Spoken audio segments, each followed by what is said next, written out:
Assalamualaikum warahmatullahi wabarakatuh. Perkenalkan, nama saya Hilwana Zaria dari absen 13. Yang pertama ada membran sel, yaitu lapisan tipis yang memiliki ketebalan sekitar 8 nm yang membatasi antara isi sel dengan lingkungan di sekitarnya.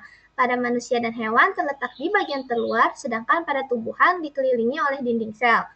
Susunan membran plasma ada 3. Yang pertama ada lipid atau fosfolipid. Di dalamnya terdapat fosfat yang terletaknya di kepala membran yang bersifat hidrofilik atau suka air, lalu ada asam lemak yang terletaknya di ekor atau tersembunyi yang bersifatnya hidrofobik atau tidak suka air. Lalu yang kedua ada protein.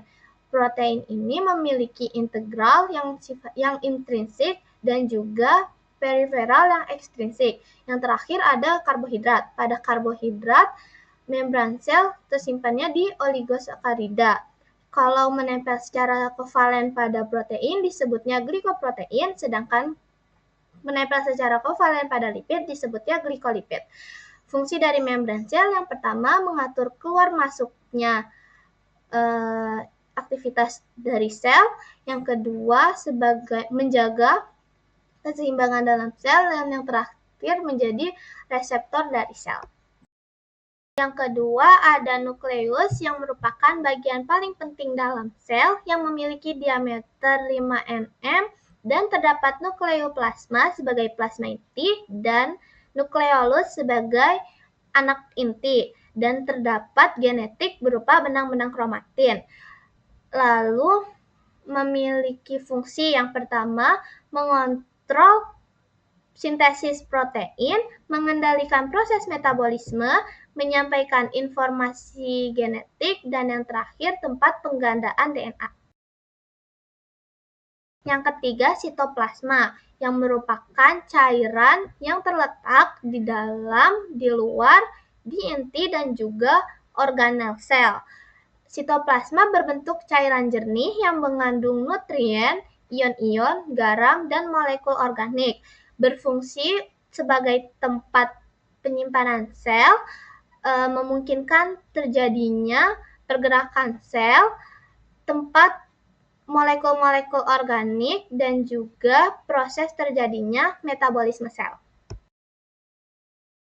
Yang keempat ada ribosom, yang berupa butiran-butiran kecil yang memiliki ukuran 20-22 nm yang terbagi atas dua jenis. Yang pertama bebas, tersuspensi di sitosol, dan terikat menempel pada retikulum endoplasma, memiliki fungsi sebagai tempat sintesis protein. Yang kelima ada retikulum endoplasma, yang merupakan membran sel yang berbentuk labirin dan berhubungan langsung dengan selubung inti sel. Dapat dibedakan menjadi dua. Yang pertama, retikulum endoplasma halus atau tidak bergranula yang tidak ditempeli oleh ribosom, dan yang kedua, retikulum endoplasma kasar atau bergranula dan ditempeli oleh ribosom. Yang terakhir ada badan Golgi yang ditemukan oleh Camillo Golgi pada tahun 1898 dan terdiri dari tumpukan membran pipih sisterna dan vesikula-vesikula, berperan sebagai pusat produksi, pergudangan, penyortiran, dan pengiriman produk sel. Berfungsi sebagai sekresi atau vesikula-vesikula, membuat makromolekul, membentuk akrosom, membentuk membran plasma, dan terakhir membentuk dinding sel pada tumbuhan. Sekian dari saya, terima kasih. Wassalamualaikum warahmatullahi wabarakatuh.